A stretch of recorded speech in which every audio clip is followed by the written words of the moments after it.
was through these big 4,000 and 5,000 acre pastures. So we've done all this training in small pastures and in the arena, but we've never turned them out in pastures that size. So I really didn't know whether the training would hold or not, because we're headed out through those big pastures, and if they don't want to stay behind me, if they want to just scatter, they can do it. They can get away from us. I mean, if they choose to leave, now's their time to go. So I, lost sleep over that night after night thinking, what if the training doesn't work, and what if they just scatter, So we'd have quite a time getting them gathered again. So anyway,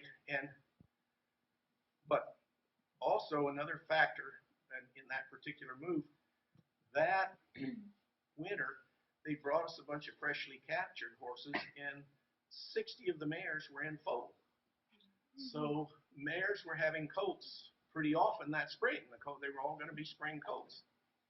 So on the 9th of May, that evening, one of the mares had her colt. So the next morning, we're going to move them the 6 miles over to Mud Lake. Well, can a 10-hour-old, 12-hour-old colt, can he travel 6 miles in a gallop?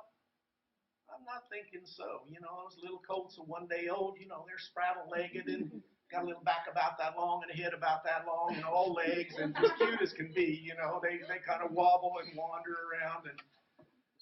But can they make it 6 miles? I don't think so.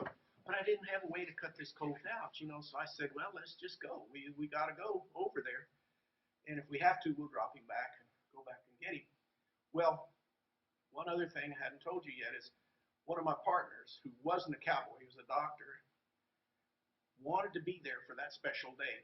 That's the first day we're really going to see if all the training works and everything, and he wanted to be there. So I said, well, told him, Ralph, you get our old Suburban, our old Chevy Suburban, follow along behind us, but kind of stay back out of sight.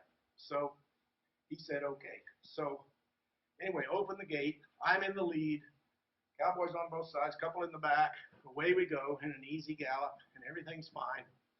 We go about a mile, and I look back, and sure enough, baby colt can't keep up. He's trying. He's just going all he can, and he's wobbling, and he's just trying as hard as he can. And Mama is up with the herd, and then she'll nick her, and then she runs back to him and licks him a little and says, come on, baby, and goes back to the herd, and he's trying, and she wants him to help, to come along, and he just can't. He can't go that far.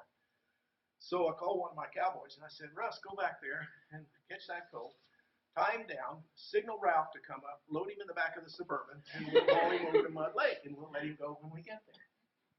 Okay, good plan. He says, all right. So he does. So I go on a little further, and I look back. He hadn't tied him down. The colt has climbed up in the front seat with Ralph. Ralph is driving along. He's right there. He can touch him. He's sitting down like a big old Dalmatian dog on his haunches. He's licking the windshield. He's nickering to Mama, and Ralph. Ralph's eyes were about that big. I've seen some funny things horseback, but that's the funniest thing I ever saw in my life was that scene. And I didn't have a camera. I was too busy cowboying, and I didn't even take a camera. But anyway, so then Mama sees the colt in the Suburban, and she has a tantrum, and she attacks the Suburban. Both ears back, and boy, she charges the Suburban. So Ralph slams on the brake. He sees her coming, and he starts honking to turn her back. What that does is buzz the leaders up, and they're trying to run over me. I'm up in the lead trying to hold these leaders back. Got real Western there for a little while. It was kind of a scene, But finally, so the mare, Ralph, was stopped and honking. She runs up, wheels around, and kicked the grill out of that Suburban with both hind legs. Just destroyed that grill. And I was so proud of her for doing that. I had that Suburban for several years after that, and I never replaced the grill because I always loved the fact of what she had done. But anyway, I finally got control of the leaders. We go on over to Mud Lake, and we get to Mud Lake.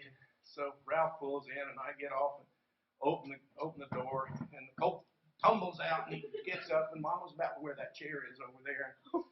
So he goes over there, gets a little nip of milk, and she licks him, and she looked up at me. Never forget that look. It said, "Don't you ever ask me to babysit my baby ever again." So anyway, that was